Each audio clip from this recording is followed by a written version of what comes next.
brought to you by the Magnolia Firm.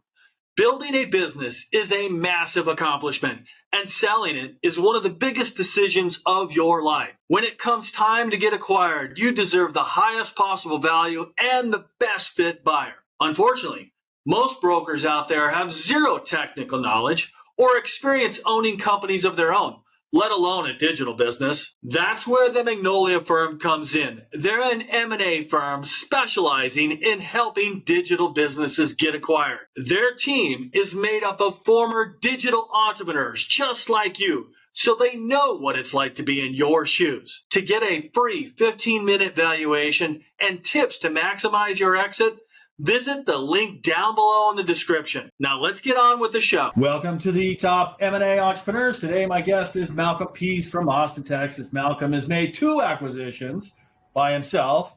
He's made some other acquisitions with other partners, but that's in the manufacturing and the food, beverage, hospitality business. So welcome to the show, Malcom. Hey, John. Thanks so much for having me. Honored to be here. Yeah. Well, Malcom, let's talk about where you started from and kind of your origin story. Like, hey, you were Luke Skywalker on this planet doing farming on a nothing. Well, so what were you doing? Yeah, great question. You know, it's always a question to go, how far back do you go? But I think the beginning of that story, which would be really helpful for the audience, because if you do a quick Google search of me, you'll see that I played college tennis, and tennis was a big part of my background. And I saw through those experiences players that I had on my teams that their parents owned small businesses. I mean, big business to small, all throughout the country. I saw what they were capable of doing to be able to be involved in their kids' lives. And I kept saying to myself, man, how do I get from where I am today, which was traveling 30 weeks out of the year, recruiting and competing and all those types of things? How do I get to over there? And so I went to the University of Virginia to get my MBA program to help kind of in that transition process.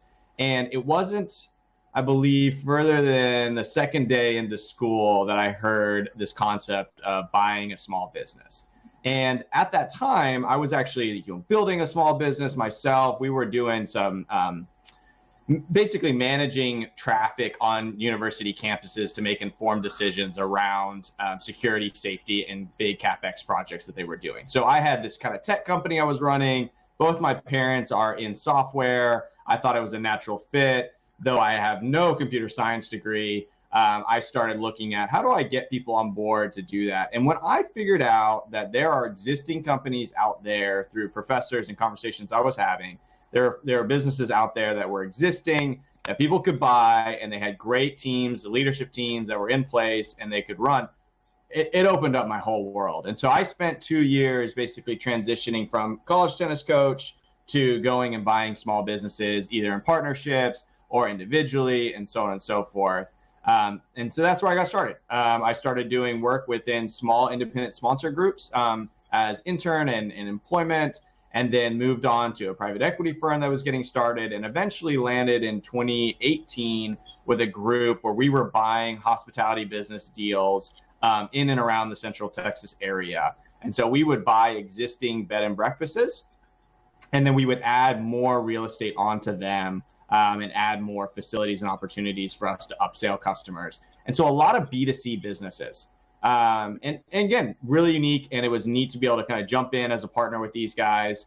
They had a lot of experience in the space, as well as just structuring deals and putting that together. And coming from where I was to where I had been, I couldn't have imagined kind of an easier or a better opportunity to learn under people. Yeah, let me ask you a question, because you had some kind of insight or examined life where you were seeing some of your teammates with their parents. They'd show up at these matches were odd days of the week. It's because they own business. Did you ask them? Yeah. This is a concept I tell my students. I go, look, the deal of this, you want to buy your time. You want to buy time. Yeah. Yeah. So it was actually my player. So my last year coaching was at the University of Virginia, and we had a very strong alumni base and a very involved parent group for some of our players. And in that time period, I also got to know the dean of the business school, and we used to go play tennis at 7 a.m. whenever we could. And I kept just asking him over and over again, so-and-so owns this business, they own that business, they own this other thing. And it's so awesome that they can be at all the matches and so involved. Like, I don't want to be traveling 30 weeks out of the year. I want to go move in a direction where we had a little one at the time, a 1-year-old. And I was like, how do I get from here to there? And he's like, well, I have this business school. You could go learn a little bit about this. And it just so happened and coincided, second day in, that there was a professor that mentioned this concept of buying a small business and running it as an entrepreneur after you graduated. And I was like, wow, what would I need to do? What would I need to learn to be able to get from here to there? Was this eye-opening moment. And so I spent time engaging with those players' parents and them giving me mentorship, as well as the dean of the business school, and also these faculty members that had said, hey, why don't you go try doing this, pro bono? Why don't you go help out this group? Why don't you go take this internship rather than working in a big corporate situation? Why don't you go do this? And the cards just kept falling in place, though I came from a very different background. Yeah, we're a couple questions. So those parents that you went to for mentorship, do you remember what kind of business they ran? Yeah, one was a big trucking company, or they own bucket trucks in the area. I'll just leave it at that. It's a really, really big one. Happens to be based in the Southeast. And I would just try to understand. Oh, they're still running then, huh? Oh, yeah. It's a big business. You would know it. Spending time with them and other folks that, own these businesses, and was able to be involved in their kids' lives in a way that I had never seen before. I always thought of entrepreneurship as you basically sell your soul. It's the business that's like the third child of the family, and you go just give it away. And I was like, wait a second, they're doing this differently. And it's a real slug for me to be able to go build this little business that I was trying to build at the time, about managing traffic on university campuses, that I was like, how do I make a jump here? And that's when I started putting the two and two together. Like, I'm curious about that professor. Was he a professor all his life, or did he own a business and come back and start teaching and have some real practical, empathetical experience? Yeah, no, good question. One of the unique things about the University of Virginia is the proximity to DC. It's an hour and a half to 2 hours away from DC. And so a lot of these professors engaged with a lot of startups and businesses in and around the Charlottesville area, but also in the DC area. So they're broad of their reach and engagement. I don't recall him owning a business himself necessarily, but he could always speak to this engagement and consulting I did, this opportunity that I helped this business grow in this way. And to be candid, looking back on the scenario, I remember where I was sitting in the little room with, classmates and so on and so forth. It was just a passing conversation. And you're in that mode where you're just soaking up as much information as possible, where you're really saying, hey, I want to go give this a real shot, that you write down all the things you can and you Google them later and you start saying, wow, there is a big, broad world out there of people doing some unique things, that this could be more what I was looking for. Because I didn't see myself going and working for a big corporate company. Neither of my parents ever showed that. And candidly, I'm probably one of the worst employees out there. So, that's just the truth of it. And so I knew that there was always going to be some sort of entrepreneurship, but I never saw a vision of, wait, we could do this, a little bit quicker by going and buying a business. Did you feel that your mentors, whether it was the family or professors or other colleagues out there, were saying, hey, here's the skills you need to acquire. Like, you need to know the language of business, and that's accounting. Definitely get that, right? And then to go buy a business or like to delegate and manage people, you need to learn that. Did you feel like there was buckets and course lessons they were giving you? Yeah, a little bit. I think one of the natural skill sets that I had from either college coaching or just my upbringing or what have you is I can look at a problem and dissect it into many parts and hopefully address the core issue. I think that's one skill set that I can do for the most part. And I'm going to have biases in that, just as anybody would.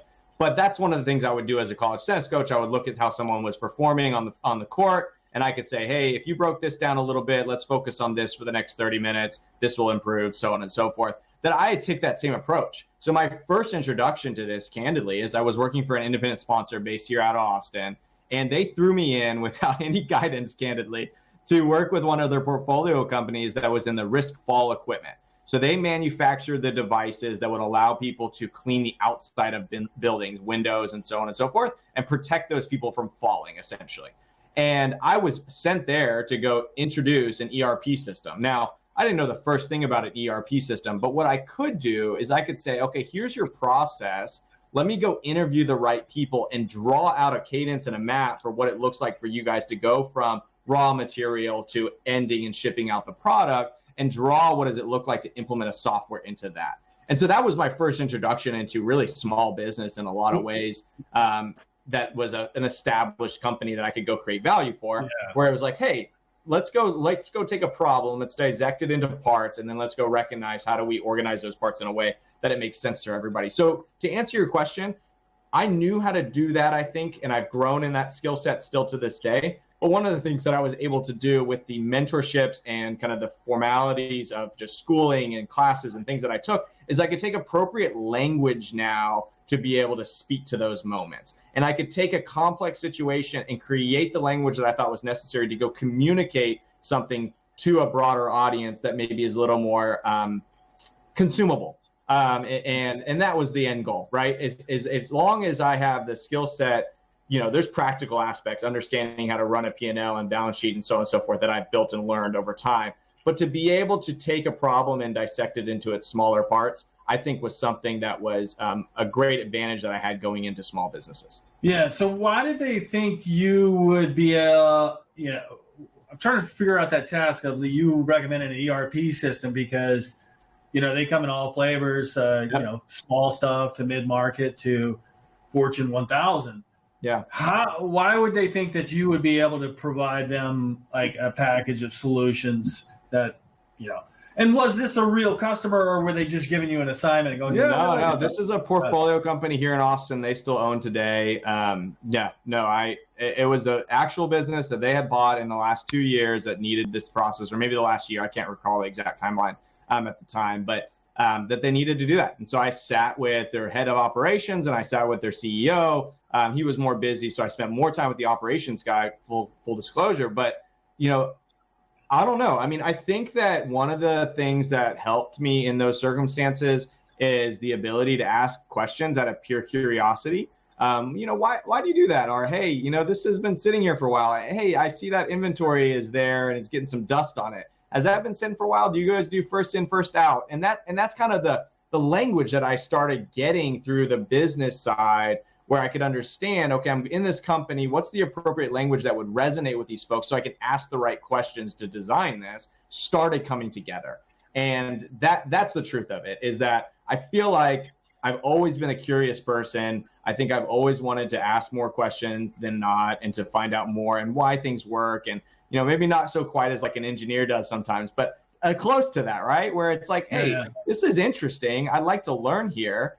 And then being able to take language. And I think that that's the point that has happened over the last 6 or 7 years kind of in this space, where I can say to myself, hey, I know the language now that makes sense. And I've also been in a scenario where I'm working with a guy that doesn't have a formal business education and I need to communicate something. I can figure out language that resonates with him now. And I think that's a skill set that I'm grateful that I have. I don't know where it truly came from. But I feel very comfortable sitting in a room, learning language, learning how people are thinking about things, and then so on and so forth, going to implement that in a business. Yeah. What kind of language when you do that? Do you hey, you can take a good look at a steak sticking your head up butts, cow's ass, but wouldn't you rather take the butcher's recommendation? I don't know if I'd use that analogy day to day, but that was from a movie. Here's one little anecdote, and I think that in life there is a beautiful picture of the pieces start coming together if you're intentional about where you're trying to go. And what I mean by that is when I was a college tennis coach, I wanted to be the best college tennis coach I possibly could. And one of the ways doing that is I wanted to understand sports psychology. So because I wanted to be the best I could there, I started taking graduate level psychology classes while I was still coaching. And one of the classes I took in the evening was a counseling class. And so one of the objectives in the counseling class is we would sit in this very small room, as big as a little phone booth, like those old phone booths in London. And you would sit in there and you get recorded from 2 different angles, and you would be counseling somebody. And it was real stories, real people's experiences. The tapes were to never be disclosed to other people. And you would basically get feedback from your class of a small 10 or 15 people to get feedback on how you performed as the counselor and what things you recognize based on your body language, your feedback, and all this kind of stuff. And I started to really realize in those circumstances, in small settings like that, the way you inflect your voice, the way you position yourself, the way you sit, the way you hold yourself, on top of all the language that you use, has a great impact on the outcome you're trying to achieve. Yeah, I used to play tennis in high school, and I don't know if you've ever seen that YouTube video of Andre Agassi and Borg talking about, I figured out his serve. Yeah. Because every time Borg would point out to where he was going to serve, he'd put his tongue out. Exactly. Yep. You start taking cues. Yeah, you start taking cues and you start recognizing different things. And I think there's an opportunity. I don't want to call it EQ or what have you, but I think that there's an opportunity to be a differentiator with that, to be able to understand how do you take complex situations, dissect them into smaller pieces, focus on the core thing, address everybody onto that core thing, and then hopefully, we get some momentum from there. So you got some great experience from that. What was your next venture that brought you skills and experience? Yeah, I started with two partners in a group in Austin. I stumbled upon a conversation actually around tennis with one of the managing partners.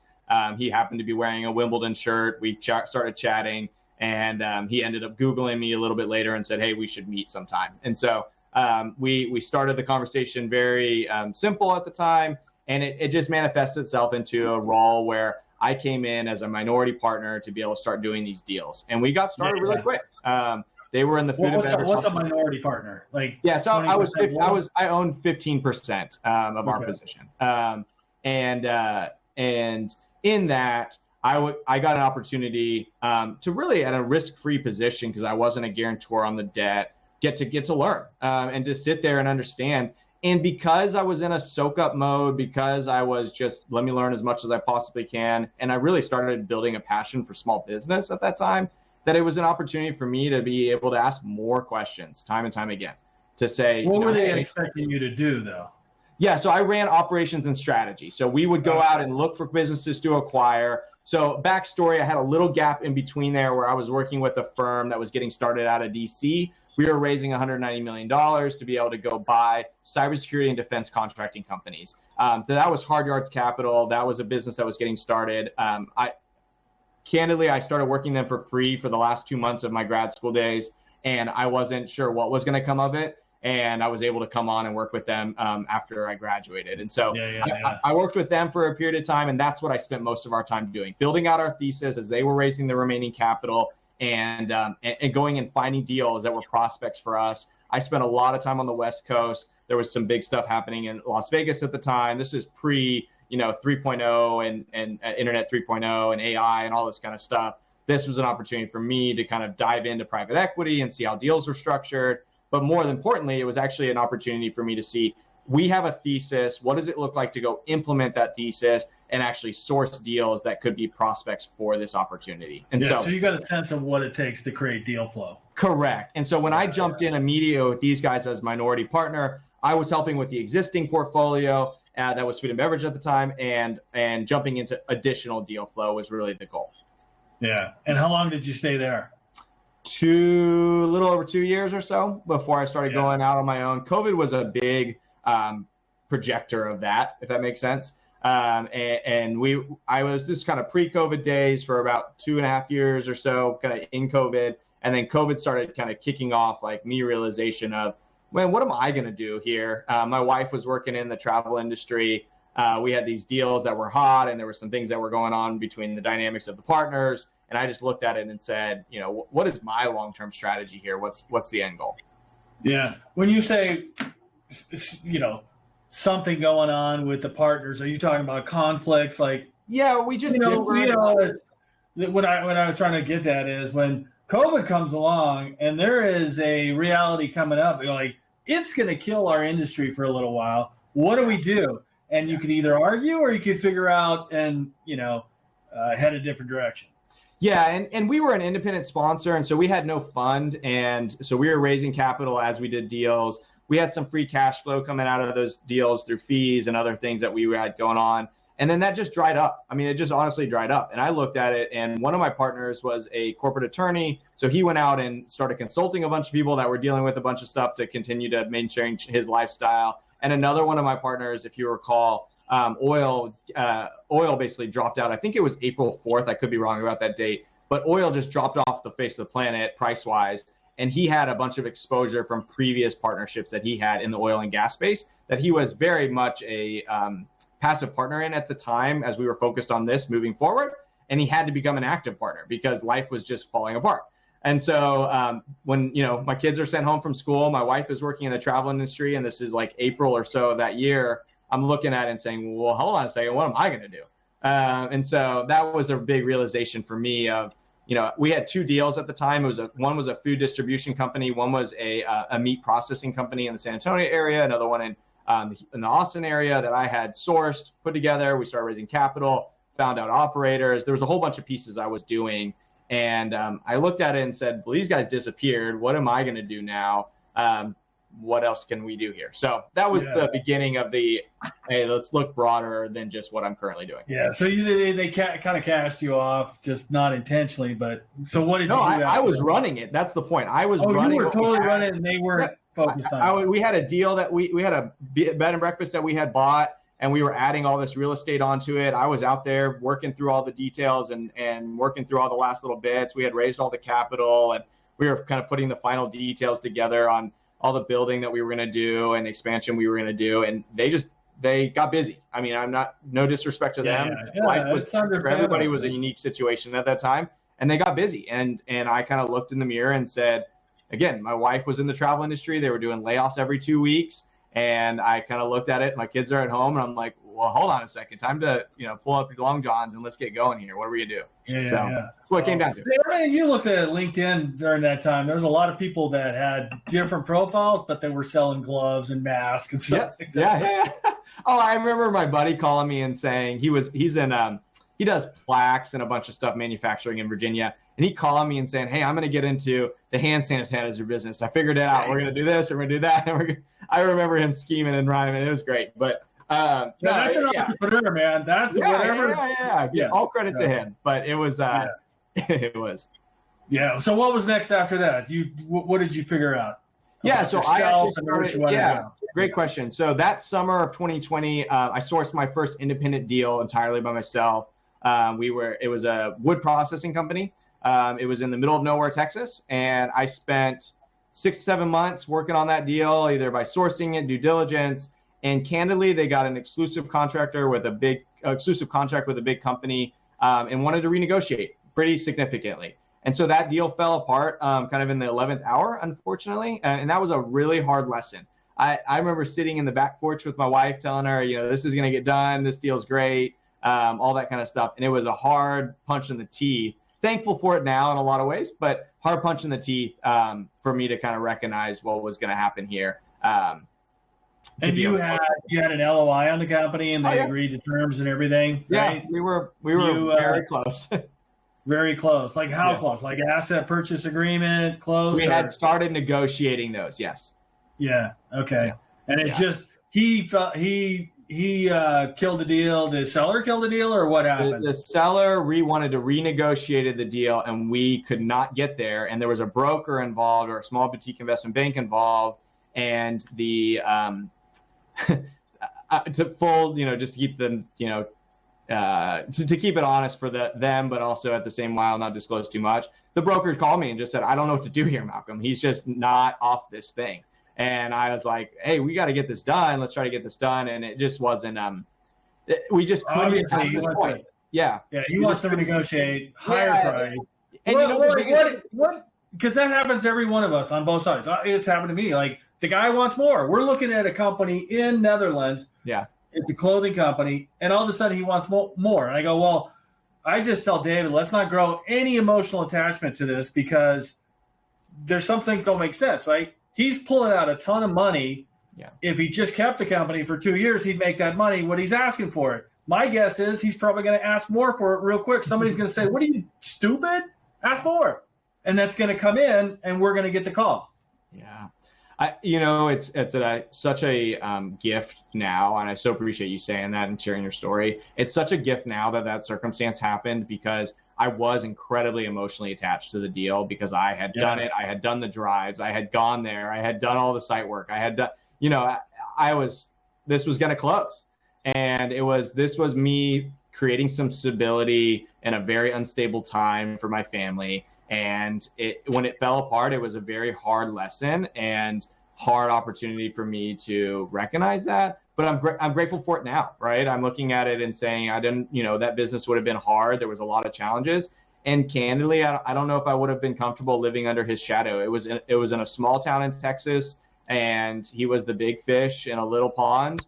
And there was a lot of attachment there. I remember we went out to lunch one time while I was visiting, and he was, very kindly saying that he owned basically the whole downtown, the real estate of it. And, so I understood after a little while the stature that this guy held himself in, and what he was respected wise in the city and the town and so and so. And so all that to be said, I'm grateful for the moment. I'm grateful that it kind of catapulted me into a kind of a different mindset.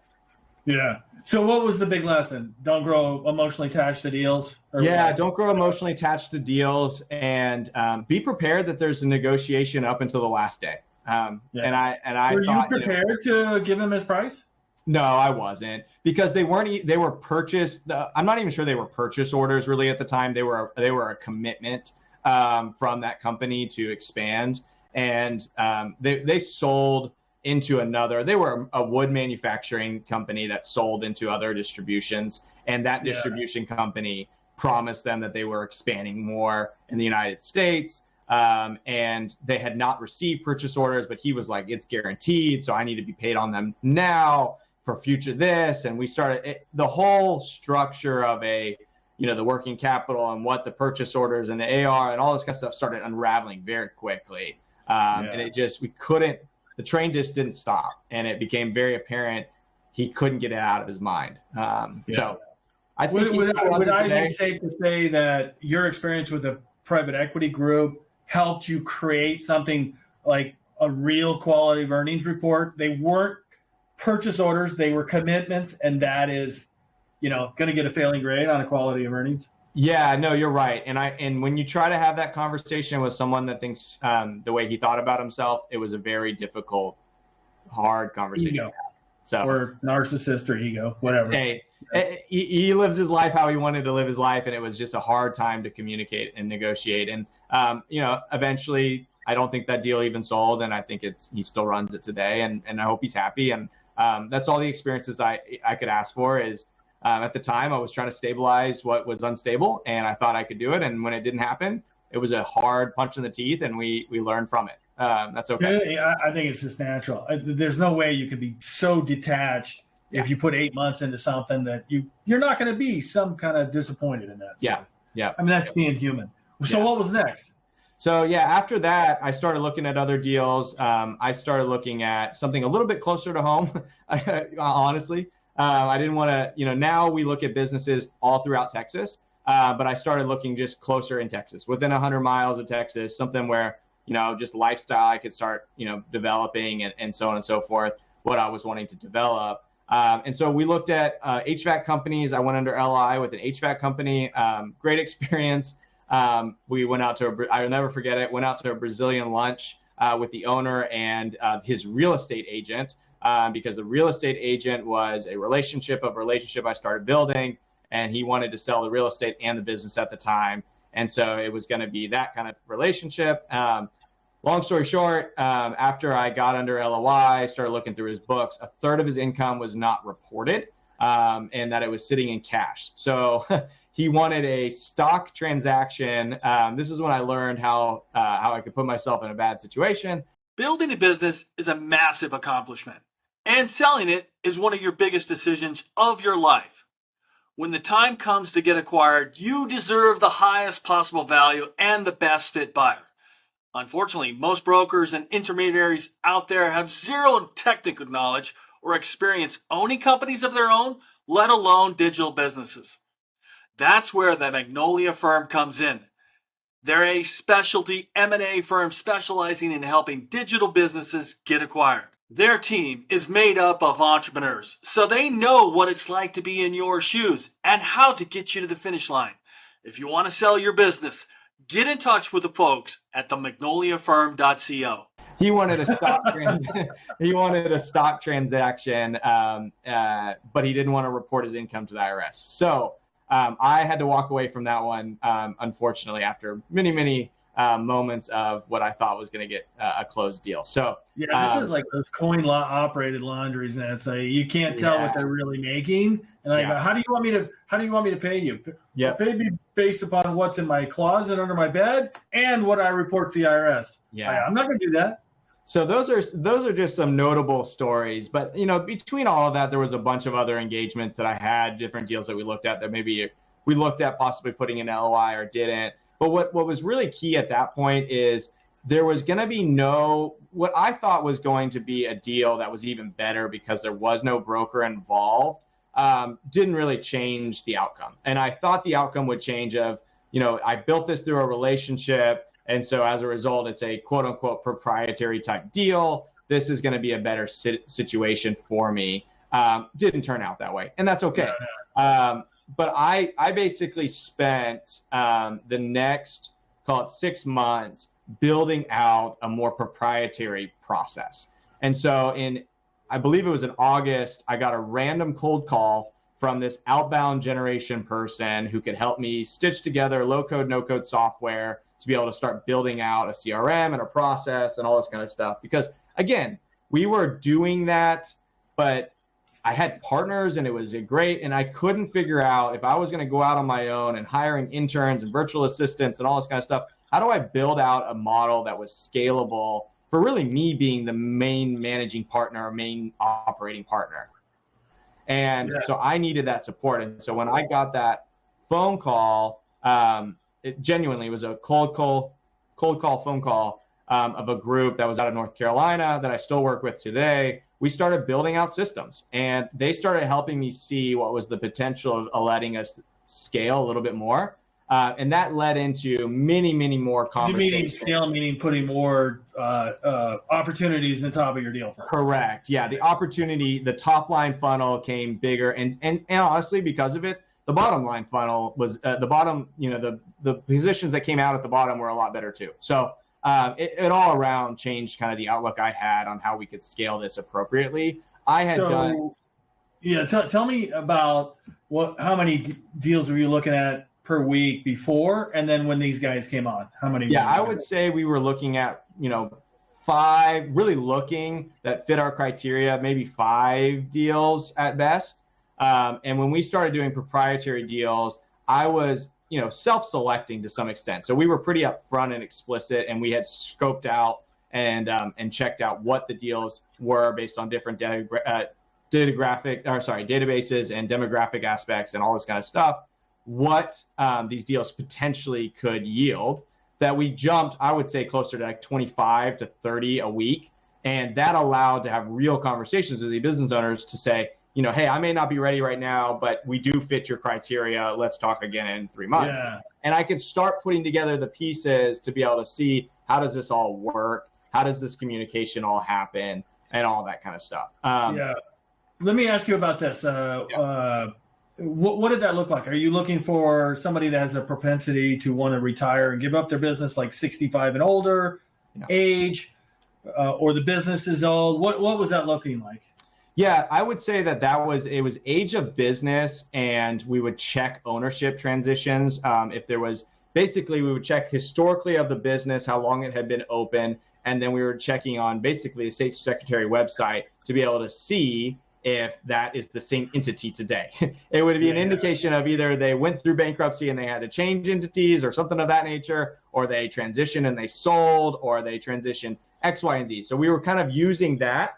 And that was my first exposure through this group to really hiring people internationally to go help do some of this legwork. So we were hiring people in the Philippines and Pakistan and other places. And I still work with a lot of them today to be able to go freelance and drum up a lot of this information in a not just database dump, although we did use that at times, but I still to this day have 2 people that work for me in Pakistan that do manual process on checking all these deals.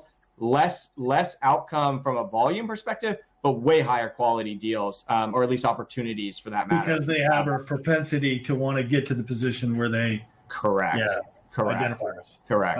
And that was always my thesis, right? I always think that there's three, and this is just the way that I quantify it. There's three different types of profiles that we look at. People that are thinking about death, honestly, we call them the 3 Ds. Thinking about death, thinking about divorce, and are disinterested in their business.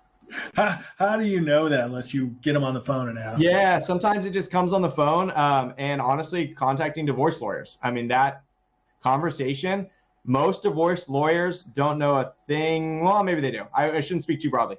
By and large, their focus is different than it is on a business transaction or business transitioning. And so if they can point to, hey, this is somebody that I've met or I've talked to, you might want to be interested in talking to them. This is a really stressful time. They might be able to speak to it. You'd be surprised how many leads we've gotten from that. And so not to give away all the secrets, but that's been helpful to be able to think of people. And I always cluster people in that second D in the divorce side as people that are going through transitions in life. And sometimes, it's not just death or disinterest that cause people to think about things different. There's obviously moments in lives and events that cause people to think differently. And we started spending time with those folks as best we could. Yeah. So how long was it before you found your first acquisition, the manufacturing company? What did it look like? So my first actual acquisition. So to stabilize my life a little bit, I started running as part-time a consulting company with somebody that was already established here in Austin. And so my first acquisition, though all smaller than the one that I bought second, was buying his consulting company out from him. So that was my first transaction that I had with him. He was doing small business consulting. We had a bunch of reoccurring revenue that was going on, servicing these different companies in and around Texas and a little bit outside. And he was just over. The business had been around since 2011. I had come in to help him kind of stabilize some of the consulting side because I needed cash when COVID and some of the free cash flow for some of these deals was getting a little thin, and we weren't raising capital for a new deal and all this kind of stuff. That I started running more and helping him. And again, I kind of looked at my partner at the time who was doing corporate attorney. He was doing some legal hours there. I said, well, hold on, let me go charge as many as I can per hour to kind of leverage my time. I started doing this under his umbrella. And then I got towards the end of 2021, and said, let me go buy this out from you. So I ended up buying that company from him, and I still run it today. Called Idea Labs Consulting, and we've scaled and changed the model a little bit to be a little more sustainable now. But all that to be said, that was my first individual, completely done by myself. What kind of deal was that? Was that a cash deal or like earn out? Or it was an earn out deal. So we bought it with some cash and earn out. It was a combination of the two. Yeah. And what did the consulting do? What area did you help a small business? Honestly, it's the same philosophy I have now. And we would spend a lot of our time where we would take a business that was doing $1 million to $2 million in revenue, possibly a little less than that, and we would help to get the owner out of the middle of the business. That was our main thing. I called them a centralized business, and we got to get you to do a decentralized business and start creating what are the roles that take this business to the next phase, what takes the business to be able to take that next step along the way. And how can we help you kind of grow the team and expand?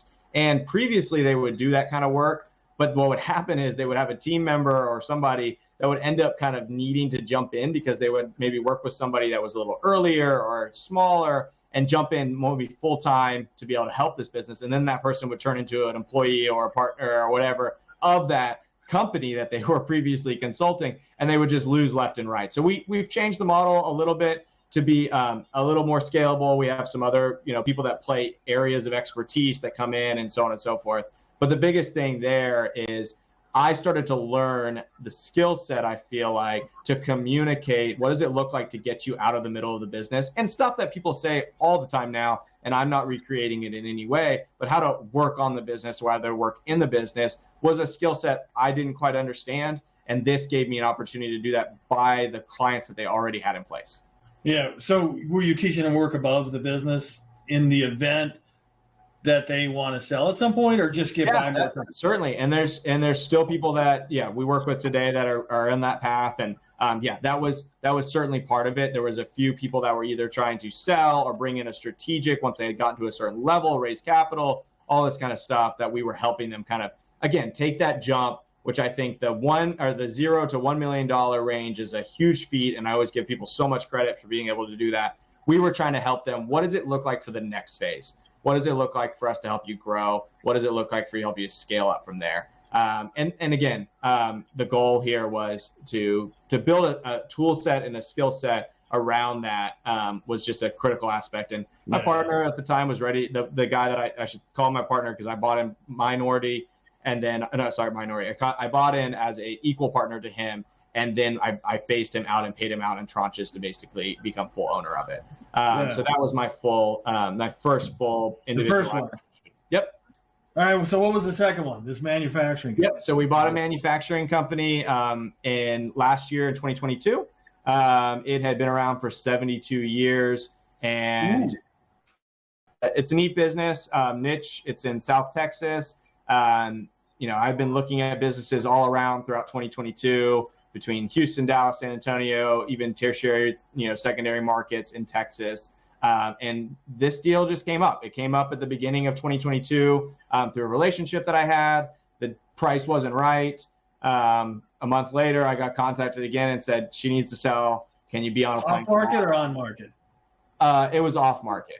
Yeah. Off market. Okay. And she needed to sell because of one of the top five. Yeah, to keep her privacy. I mean, she had some family stuff that came up that was pretty intense. And to say that to keep it simple, I ran due diligence basically starting in May after we kind of gotten it all figured out. We had first engaged in February, March, and then a month later or so, I got contacted again. Then I jumped on a plane. And we, got under LOI and went through that whole process. And how fast did you do the LOI?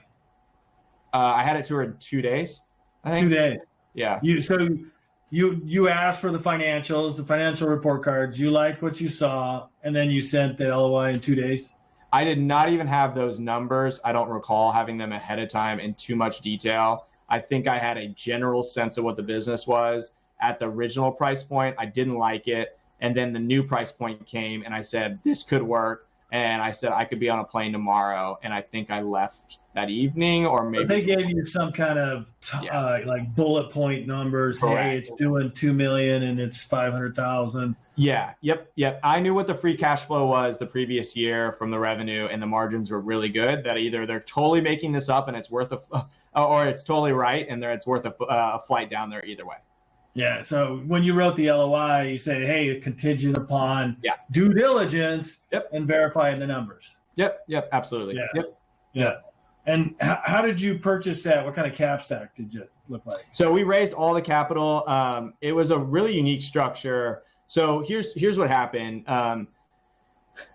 To spill it all out there and keep it as brief as possible at the same time, she wanted $1.5 million for the whole thing. She wanted a piece of the real estate. She wanted the real estate sold. She wanted the business sold.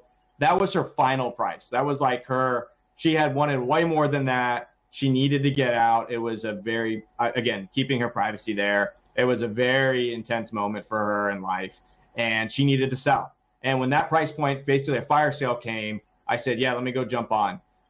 She wanted her price, and I wanted my terms. And I think that that's really critical to communicate to everybody, that I believe there are two different, I think many others would agree, there's two different things you can negotiate on. You can negotiate on the final price at the end, or you can negotiate how that final price gets paid, and the terms and the reps and warranties that you can have in place. And she wanted that price. And at the time, like it wasn't a crazy price, but it was a good enough one based on the free cash flow that I knew the business could generate.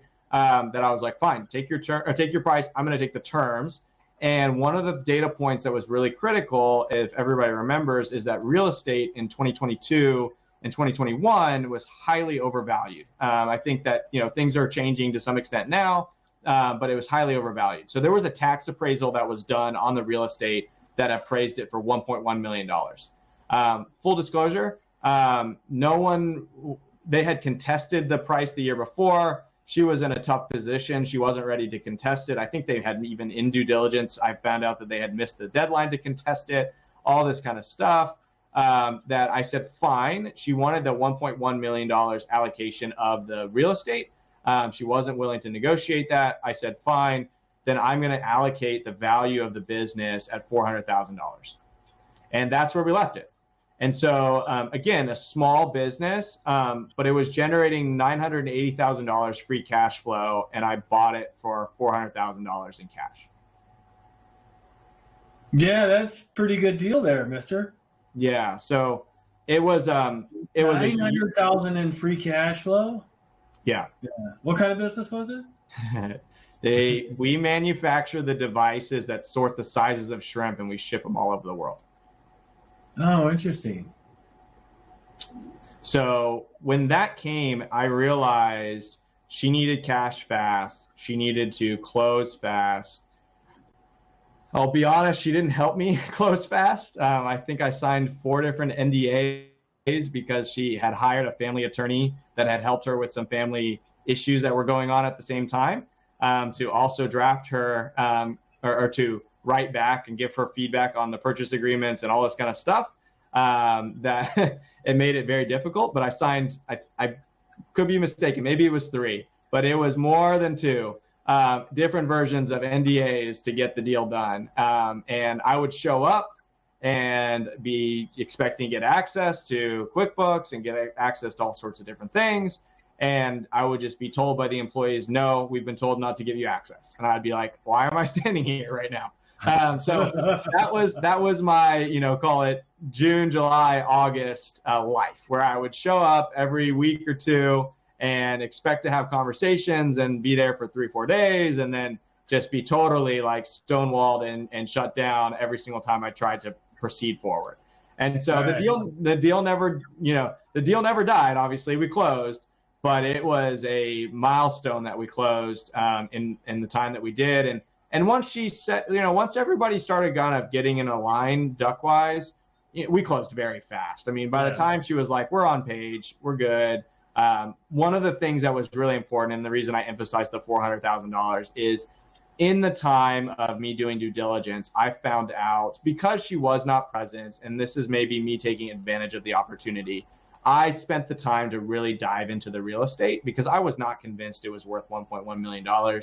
So I had broker's price appraisals done. I had environmental studies done. I had all this process done. Come to find out, the real estate was worth probably half of that realistically.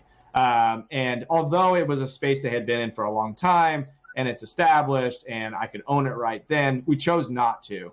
And so we ended up leasing it with a very favorable, again, she got her price, I got my terms, a very favorable lease that I feel really good sleeping at night right now. And that was okay. It gives us options. I knew it wasn't a long-term situation. I knew that there was going to be some remediation issues that were going to come up if we owned it. And I was not prepared to go down that path based on the current condition of the building. Yeah. So what did you need to raise? So that's a great question. So my long-term goal is to buy and own and operate businesses in Texas and build them with a long-term perspective. And so I raised, originally, I was going to come in for 1/4 of the capital. I was going to come into between $50,000 and $100,000 personally to come in and put the money. That was the original plan. Because you raised it at $400,000. Correct. Right.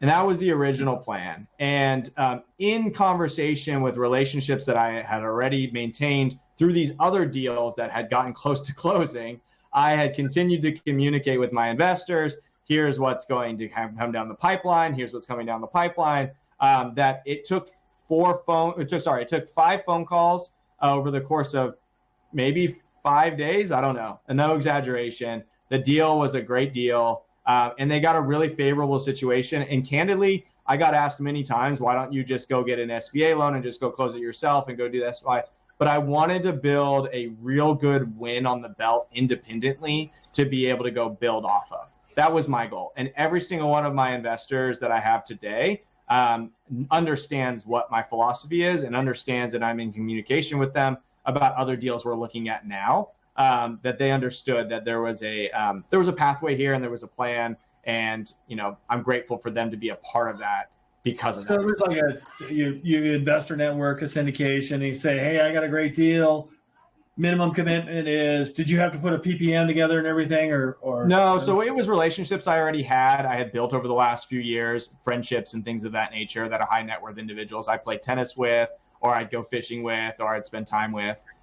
Some are very close. Some are, ones that I had only in the last couple of years. And so call it friends and family raise is really what it came down to. And so we put a small little package together, but I could validate the numbers. And one of my investors actually came down and we did a very, quick Q&E just ourselves. And the numbers checked out. And once we checked out, he invested $100,000. Let's put it that way. So, he invested, did you guys buy it out cash with 3 other investors? Yep. So we bought it with all cash, 3 other investors. Yep.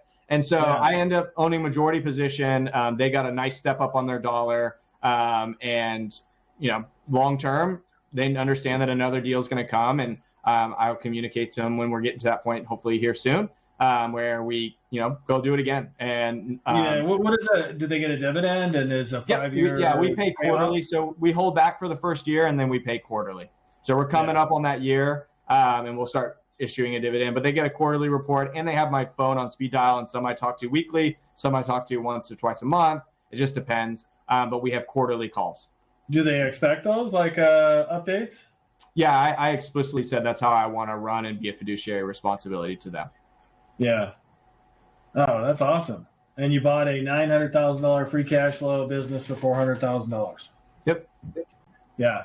Well, that's a great deal, off-market deal. Yeah, it was a neat experience. Grateful for it, to say the least. And it may not come again, but I think that's the thing that opened my eyes. Is I can't say this is all the time, but I like knowing the terms, and I like controlling the terms. And a lot of business owners really want to have their price, and so I spend a lot of time when I'm engaging with the business owners, particularly off market. Spend some time saying, hey, here's your price. You want $5 million for the business. Here's what the terms will be. Oh, I don't really like those terms. Okay, well, how much you want to sell the business for now? And the price changes. And so I think that was the huge lesson in this one is have a good attorney to understand how to protect yourself and think through this the right way, and so on and so forth. Move quickly, and then finally be creative on what the structure could look like. Because 9 times out of 10, from my experience, the business owner really wants a price at the end of the day. And when you can get creative on the structure, and one that we're looking at right now, they've got a situation where the owner, he wants to be able to basically have a trust put in place for his kids to be able to benefit. He's made a lot of money in his life from the deal. In that saying, we're looking at how do we structure in such a way that they get a nice payout over time. And we don't have to come up with all this cash and put all this risk at front. Yeah. You got a lot of free cash flow, excess cash flow coming off of that business. What are you doing with it? Yeah, we're actively looking for other deals. Yeah. And you don't bigger deals because you don't really need those $100,000 investors anymore. Yeah, it's a great question. I still communicate. That's the check size minimum that we ask for is $100,000. And honestly, it's not even just that. It keeps us grounded on who we're interacting with. 2, it's the profile of people. They often are small business owners themselves, or they previously were, and that's a big component for us. I want to be able to call you and be like, hey, this is the challenge I'm going through. Can you speak to it? And if they can't speak to it, they have a friend that they spent time with that they can speak to it. And so that's a big part of it. I think that goes a long way to the people that I'm surrounding myself with and surrounding the team with, and how we're building out this team and so on and so forth. So, to your point, my intention is us to own, call it 5 to 10 different businesses over the next 5 to 10 years. I look at there's Chenmarks of the world and other groups like that as the example. And I say, how do I go where they're going? What are the people that I need to bring around me on the HoldCo side and the portfolio company side? And how do we scale it from there? So that's where I've spent a lot of the time as we're sourcing, is also how do we scale this from a holding company per side as well. Did that manufacturer have a general manager in place? They did, yeah. And we have super senior advisors that are highly capable. And we changed some people around. We didn't have really a quality assurance role. And so that, built somebody into that role. But that's the trick. I've been coming in as owner operator for the last, little while. And, the goal is to transition out, and we're figuring out kind of who that is. Yeah. And initially it was going to be internally, and it looks like we'll probably bring in somebody externally to run it. Yeah. Remembering how you felt on that first deal, losing that, and how you felt on this one. I mean, how did you feel? You know, bless my wife's heart, she probably thought like it would never close based on what we went through last time. I kept saying to her, like, this came up, the owner said this is what happened. I had to argue this today, you know, and she's like, is this thing going to really happen? You know, and, you know, in a lot of ways, I had a lot of friends and people in the community that were cheering me on. And one of my investors, you know, had bought a business in the last year prior to that. And I had a lot of respect for him. And so, you know, I had a lot of people cheering me on. And so to close that last one in a way that I thought, you know, there's no way we're going to get this done the way we got it done. It was a huge relief, but also kind of like a pinch me moment. But it was amazing. Well, not amazing is the best word. It was the greatest moment because literally on the day or maybe the day after closing, I flew. Oh, we were supposed to close on the Friday. Let's put it this way. We were supposed to close on the Friday. I flew down. My parents relocated in the last year close by, so they're in about 30 to 40 minutes away. So I'm staying at their house thinking we were going to close on Friday. We don't close on Friday, and we end up closing on the Monday. But I find out when I go into the office on the Monday, on the day I thought I was going to be the new owner, that everybody on the team, senior-wise, is going to Ecuador on that Friday. And I had no idea. She had never disclosed to me that we had this warranty issue and a conference and all this kind of stuff, all these plans to go to Ecuador on that Friday. So I said, I can't be there on Friday because my brother was getting married on the Saturday. And so I booked a flight for the Sunday afternoon and flew out to Ecuador 5 days after we closed the deal. So it was a whirlwind experience to be able to kind of jump internationally, be with my customers, be with my team within 5 days of after we closed this deal, essentially. Yeah. Was there ever a point you were concerned that they'd realize a $900,000 free cash flow business was actually worth more than $400,000? Yeah. So she, bless her heart. I mean, she was really going through a tough situation, but I'd be lying to you if the Zoom call, she had relocated the last month or so, maybe more, of due diligence. That was one of the other challenges. Actually, it wasn't even the last month. It was probably the last 2.5 months. She had moved to a different state for the care for her family and what she needed to do for her family, understandably. And so I had a Zoom call to close the deal. And when we had the Zoom call, we had attorneys on there and everybody. And the attorney literally said, her attorney said, you know, are you so-and-so sure that you want to do this? And she said, yeah. And I was like, this is the moment where she seconds guesses and we don't close right now. We were supposed to close on Friday. We didn't. Now we're on Monday. We're supposed to. I'm like sitting there in the afternoon after I had basically been CEO for the day, you know, because everybody was anticipating a close date on the Monday or on the Friday. And so anyways, all that to be said, yes, there was that moment among many others through the experience that I did not think we were going to close, and I'm grateful for this day that we did. Yeah. And what do you do with yourself when there's this big gap, something happens, don't happen? Do you go work out, spend time with your family, or what do you do to kind of settle the anxiety? Yeah, wow, that's a real great question. I appreciate you asking that.